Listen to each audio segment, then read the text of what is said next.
Cela uqhubeke nawo baba.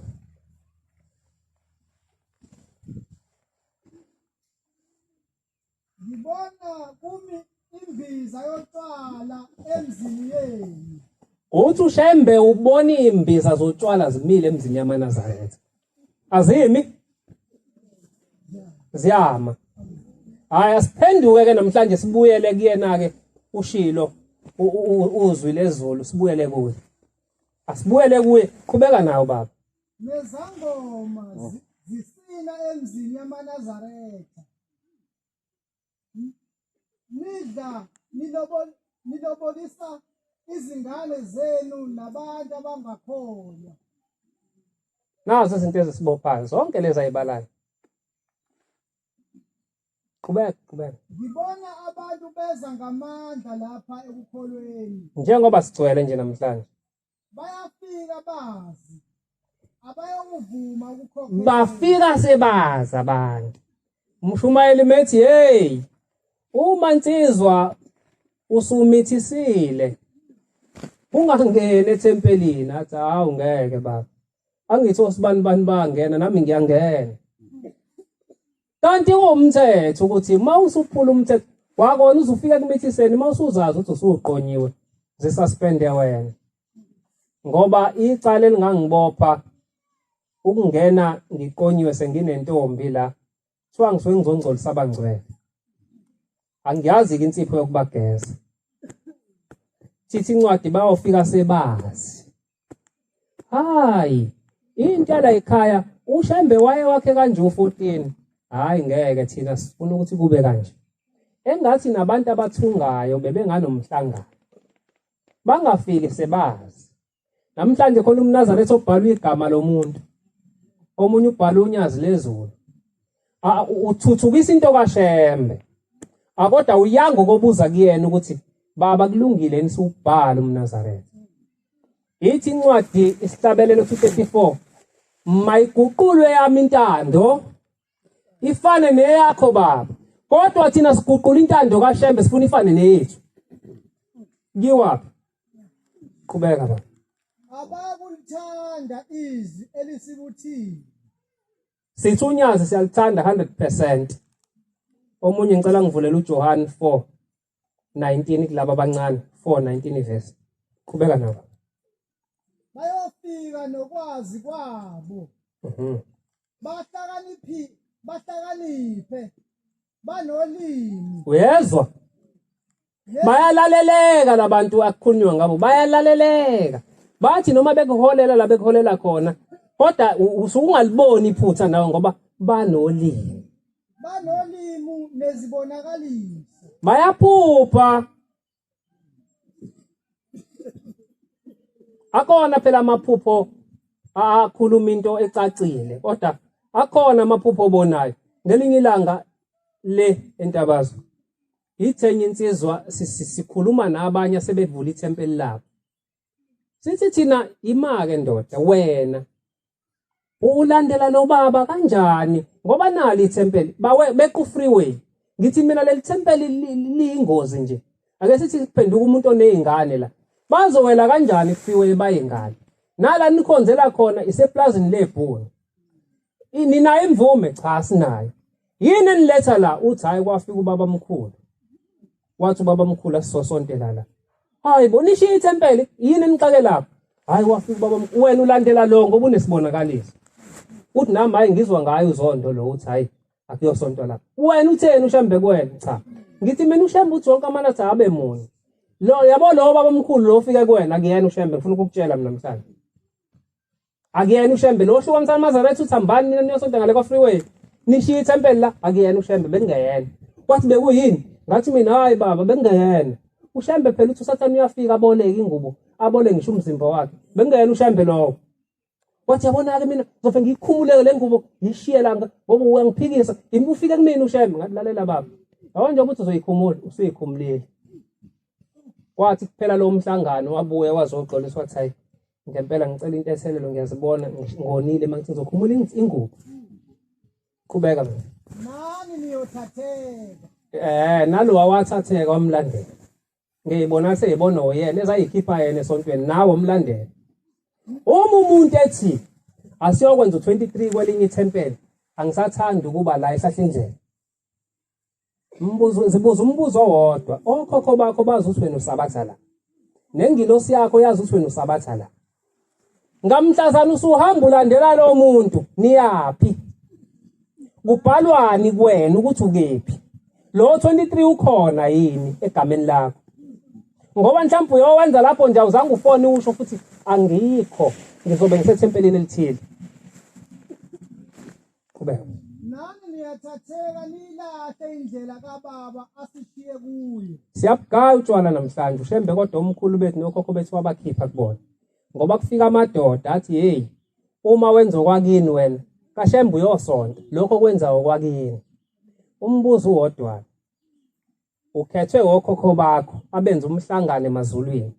Bathi shembe ngoba asingenile ezulwini, bengeke ninathi ingane yethu kube khona wathi ushembe hlangana nikhethe ingane yenu ezonikhonzela emhlabeni.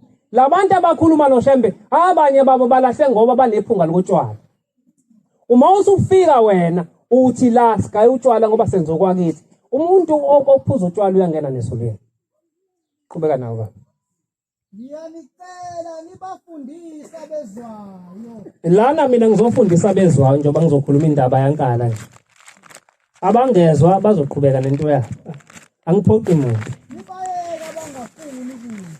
Abangafuni akuphoqi umuntu. Isihlungo. Siyohlunga. Banixosha banikhiphe nasemathempelini. Ningavumi noma sekunjalo. Nikukhiphe abangakushongo. Nikukhiphe angakushongo ushembe phakathi kwenu. Nikwenqabe engikwenqabile. Ngiyabonga baba Nkosi ngibusise. Uthi unkala ngo-1998 khona abantu abakholwe ngaleyo mnyaka njengoba sila. Saseyingane thina sasingakazi ukuthi kwenzakalani. Sihamba noma nobaba sethempelini. Uthi wabika umNazaretha ngalowo nyaka. Wayeselulekwa njengoba nawe uyolulekwa kwathiwa lana ke insizwa wenza okwakini. Okwakashembe kuphelele esontweni. Kwathi uzobugaya utshwala, uzobiyeka ngoba sekufike bona bathi buyeke. Uthi ngayenza lento kwangaveli lutho lubi, kwangaveli lutho futhi oluphazamisayo ukukhomba ukuthi ngenza iphutha. Njengoba nakwena mhlawumbe akukaze kuvele lutho. Kodwa ke ngiyadabuka. Ngoba beyiqhubeka le ncwadi ithi uma usugaya utshwala emzini wakho, usufaka amatshe amhlophe. Ithi inkosi yakhipha isiqaleke siyathi kuyodaka kuze kudakushe ingane zamantombazana.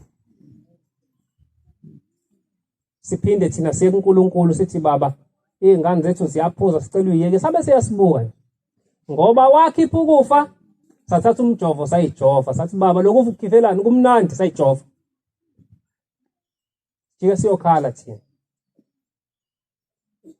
Uthi kwahamba iminyaka zathi 2000 kuthe ngo-2020 kwafika ukhokho wakhe wathi mntanami mzukulu ngithi angizokutshela namhlanje ukuthi yonke leminyaka uyibiza ngeNazaretha awukabi lona. Uthi ngathi hawu ukhokho wami nginebheshu nginemqhele nginemNazaretha ngihamba amasabatha ngihamba o23 uthi angilona iNazaretha kanjani. Wathi mntanami awehlukanisile. Sehlukanisile njengoba sila. Lento ayikhuluma ngayibambe thina njengoba sila. Uthi ke kawehlukanisile impilo kade iphila usesemhlabeni. Wathi mawukhetha ushembe waqhubeka naye. Uthi ke mzukulu uyabona mawukhetha ushembe kufanele wazi ukuthi ukhethana. Izinto kade uzenza usengale uziyeke. Uthi ke njengoba sithi awuhlukanisile nje mntanethu uyabona mangabe wenza umcimbi. Mawuyongena endlini yabantu abadala thina sithatha imithwalo wethu siphume sibaleke. Le mcimbi osuyenzile siyayibona kodwa sisuke singekho. Ngoba sisuke sibaleke enze uzosingcolisa. Hawu khokho ngoba ngisuke ngingaphethe daka nje ngisuke ngizongcolisa ngani. Bathi hayi lezi imbiza zotshwala eziphihlika lapha yana. Mangabe usukwenza umcimbi izona ezisingcolisayo. phela ezulwini abukho utshwala. Lotha sika utshwala sesikholwa senza into yakithi. Sikholela ukuya ekhaya noma ukuya ezulwini. Bathokhi esibaphethe bayafana ushemba ukhi. Kodwa uvuli kaMhlonga, uvuli kaMbila, uvuli kaMkhize, uvuli kaGumela. Uma sebefuna uga utshwala. Ithe incwadi bayofika nokuhlakanipha. Banolimi. Bayalalela. Bathi ke njengoba sizokutshela ukuthi uyasingcolisa sesikhetha ukuphuma sibaleke. Njalo manje umcimbi thina siyaphuma sibaleke. Sifuna wazi namhlanje ukuthi le mcimbi ohluzoyenza usukupha abantu ukudla nje. Lalela ke. Thatha imbuzi uye ebuhleni. Ufika uguqa kushembe ucela intethelelo wone kakhulu. Umuntu osuke sefana nawe egqokele ingubo ebuhlophe akabugayi utshwala mntanethu. Uthi thina sikuthatha sikufaka la. Sasithi uyosithethela amacala ngoba amanye amacala sibophila wako ukuthi sasiphuza. Wena uyaqhubeka ukugayela utshwala lobo. Bathi lalela ke. Ubese uthatha enye imbuzi uphinde uzoxolisa ekhaya. Ubese uyasigeza nathi ngoba singcolile nje singcoliswa wena. Sasingazi thina mhla senza umhlangano sithi sikhetha wena kanti sikhetha umuntu ozophinda sicinde sesihlale esigogweni. Uthi ke kade sibamba umhlangano siwumndeni wakaNkali. Uzobanjwa ngami nawe namhlanje. Uma ungase uphume la ungezwa. Uthi besibamba umhlangano khokho wakhe. Sathi lo mfana sizomenze njani lo simfaka entweni enhle kangaka aphinde axove lo ludaka lixovayo. Uthi siphume nezwe lilodwa ukuthi wena sasithe uzophila iminyaka ewu75. Sase sithi njalo make wenza umcimbi waga utshwala simayinaza unyaka owodwa iminyaka lobuzoyiphila. Sizokutshela ukuthi kulo 75 ubuzowuphila namhlanje akusewona 75. Sesiyehlisile ngoba wena wakhetha into ongayazi ukuthi ukhethani. Thina sathi sikhethana. Ngiyamkhetha ushembe 100% unyazi. Akufunayo ngiyakwenza yini?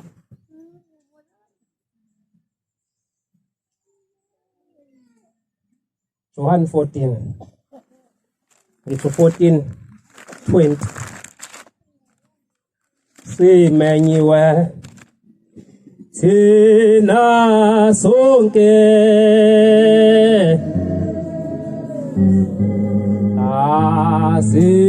asimenywa yenkosi yesabatha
Qale 21 baba.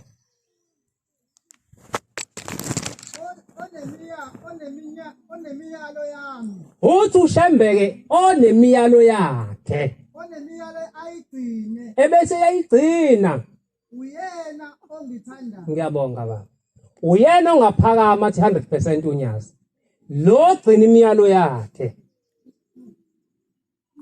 Uyena ongaphakama athi 100% unyazi.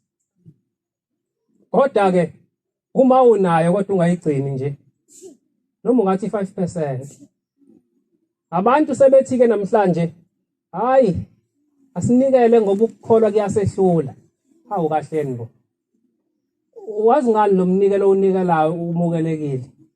Ngoba mhlawumbe unikela ukhononda nje.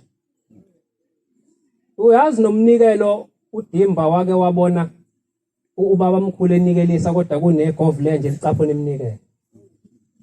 Hawu yathathwa imalasi le eminye iminikelo kwenze njani? Uthi hayi khona iminikelo ehlambuluko khona iminikelo engahlambulukile. Wena uthi ke hayi hayi kufanele sinikele ngoba ukukholwa kuyasehlula. Hawu kuyazanya ukukholwa bese uyanikela futhi. Musu ukugqugquzela abantu ukuthi abangayigcini imiyalo ngoba vele iyasehlula ngoba ihlula wena. Hayi ngakuzanya. Asameni bangcwele. Kufika umuntu hayi ngikhona kuleli lokuthi asiphenduke namhlanje ngoba khona isikhathi esizosifica esizokwenza singabuyi isosho ukuthi sambe kahle. Ngalo tshwala lokho. Nezingane esingayitshela imithetho. Ingane yakho baba ola ethempelini umgido ogidwe ingane yakho namhlanje wazi. Uma ufuna ukufa ungaboshwa. Ngoba lengane ikuncele kuwena ubuNazaretha. Umgido ogidwe ingane yakho uthatha ubeke la. Uthi mntanami lo mgido kaShembe kulungile ngiyawuphasa qhubeka ugida. Ukuhlabelela okuhlathelelwa ingane yakho namhlanje kuphasisa. Ukuthi lokuhlabelelo kukaShembe kumukelekile. Ngoba muko idedela ingane yakhe ahlabelela ukuhlabelela okungekhona okwala ekhaya. Icala lawo liyobuza kuwena. Emthandazweni weSabatha 35 evesini. It's 35. Sengishayela isipikili sokugcina nje. Esu4 inch. uNkulunkulu Ngicela uqale 34. uNkulunkulu akunike wena ndoda oyinhloko yendlu yakho. Ukhuluma nobaba uShembele uthi uNkulunkulu akakunike. Qhubeka naye. Inhliziyo yokufundisa indodana yakho ukuhlonipha uyise. Ngiyabonga baba uzoqala 34 35 phambili 35 imali. Uba emuphi ubaba osawakwahamba wayembengeni wathi Shembe wathi wena uzosinika inhliziyo namhlanje ngizoyamukela noma ngizoyicela le nhliziyo ukuze ngikwazi ukufaka izifundiso enganeni yami emuphi. Owake waya lapha embengeni wayocela le nhliziyo ekuthiwa akabe nayo ngoba kuyenzeka kube nayo inhliziyo kanti akuyona le yokuthi ufundise izingane zakho. Izingane zakho zikwehlula nje mhlambe awunayo inhliziyo enesineke sokuyifundisa ukuthi baba cha lezi izingane ngicela ungiphe le inhliziyo ukuthi ngikwazi ukuyifundisa zikwazi ukufunda zilalele ngoba manje mangiphiwe wena inhliziyo ngizoba nesineke. Bekufanele mawungakazi uyicela inhliziyo uhambe uye lapha embengeni uthi baba ngizocela le inhliziyo okhuluma ngayo. 34. uNkulunkulu akunike wena nkosikazi oyinhloko yendlu yakho. Wena mama oyinhloko yendlu yakho nawe kuthiwa le inhliziyo ikhona ihleli lapha embengeni awukwazi uyilanda. Baphiwa abantu inhliziyo kodwa bayilandanga. Zokufundisa thina emakhaya ukuze sibalalele. Kodwa ngoba banazi inhliziyo namhlanje asibalaleli. Qhubeka ku38. uNkulunkulu akunike wena ndodana yami. Ikuthina bafowethu nathi le inhliziyo yethu ikhona lapha embengeni. Inhliziyo okulalela izifundiso zikayihlo zokuthi Abazali bethu sebeyatshala ke manje kuthina asibe umhlabathi ovundile kumila abakutshalayo thina sayani kokucela embengeni baba ngicela inhliziyo ukuthi ngikwazi ukulalela abazali bami ngilala awulaleli nje esontweni ukhuzwa ngala nangale ngoba vele le inhliziyo yakho awukwazi uyilanda embengeni. Ngiyabonga baba. Ubaba uNdwandwe owaphuma lapha eNsabalele Thempele wasekuvuka ithempeli elilapha eMlazi adi. Ubethi mayenza umcimbi agawa utshwala bubeke lapha kamakhelwane. Kwanganaka lutho waqhubeka kwaphila. Ngoba usathana usile uyayivimba mefuna ukukukhusela ugcina uphelela kuyena. Uyakukhusela nje. Kungabe lukhona lutho ezokushaya. Cha sotshwaleni namhlanje ngifuna siphenduke siphume ukuze sibe yilento eShembe afuna sibe yiyona. Wase kuthi ngelinye ilanga enza umcimbi wathi sothi ngingabugaya utshwala ngifuna ukubona kuzokwenzakalani. Uthema esengabugayile wathelele wayesefika uyise. Uthi awu mntanami ngiyabonga. Uthi ngiyaqala ukungena la ekhaya lokwenza umcimbi. Bekuwumcimbi wokuqala ngikwazi ukuthi ngingene la ekhaya. Ngoba uzange ubugaya utshwala. Into ebingivimba mntanami ilotshwala ohlezi ubugayile. Bengifike ngime ngaphandle. zingakanani ibusiso ezilethwa abantu bakini bavinjwe imbiza zotshwala. Nayo uyise ayithiwa yiNazaretha. Ingoba vele ezulwini uvinjwe ngoba lento ayifuneki. Kufika insizwa enkosini ilanga ithi baba ngiyokwenza umcimbi. Ithi inkosi uzungabugayi utshwala yeso. Wayesethi baba. Wafika wenza umcimbi uthe mayiselele ebusuku. Wafika ikhehla lalunguza emfantini wesicapha. Lathi we kanti utshwala bukho la hayi mina ngingeni kwengenisa abantu abadala. Wayesephinde enkosini baba yazi ngibona into kanje. Lathi inkosi hayi mntanami unenhlanhla. Hamba othenga ukhambe esitolo ungakaze lifake etshwala. Ubese uthenga idrink iFanta orange. Uyithele ngathi uyayeya khona izokhiqiza amagwebu. Ubese uyababiza abantu bakini ushisa impepho. Ubese usinabo utshwala. Uthi ngasho kanje ngempela babuya baphuza la ngena naleli khehla. Ngoba into oyikhulume ngomlomo wakho iba yiyona wena ngoba uyaphila. Asishintshe ukukhuluma ke. Okugcina ubaba uMbhele uthi wafika udadewabo oyise. Wathi mntaka bhuti kade kufika ubhuti kimi wathi womile. Uthi njengoba ethi womile wathi angizokutshela ukuthi unkosikazi wakho omncane akabathola abantwana nje kungenxa yokuthi wena ukwazi umgayela ijiki. Ngoba lo muntu unesikhundla esontweni wathi hawu sekubonakala nje ukuthi mina ngigaya utshwala ngizothini wena. Wayesemkhokhela umkhokhelo oyingcwele lo ngifisa sikhokhele nathi.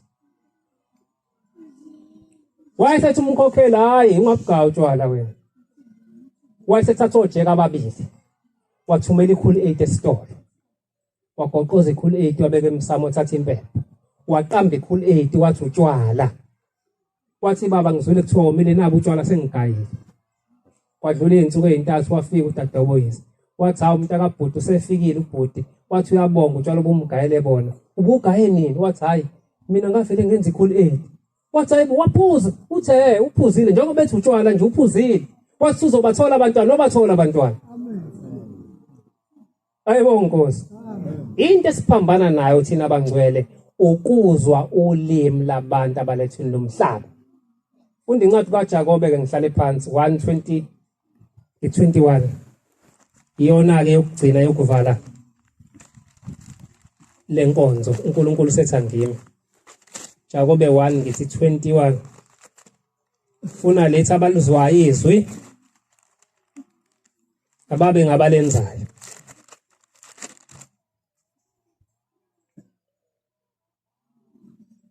Qala ufune 21 nje.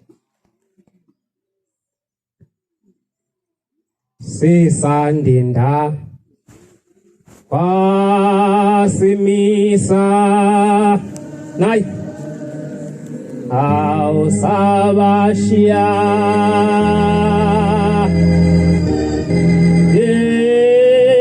babephuza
basabanjiwe awu abagcinelwe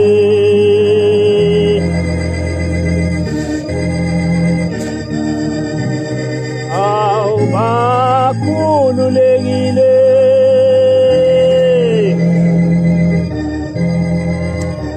ababiziwe awu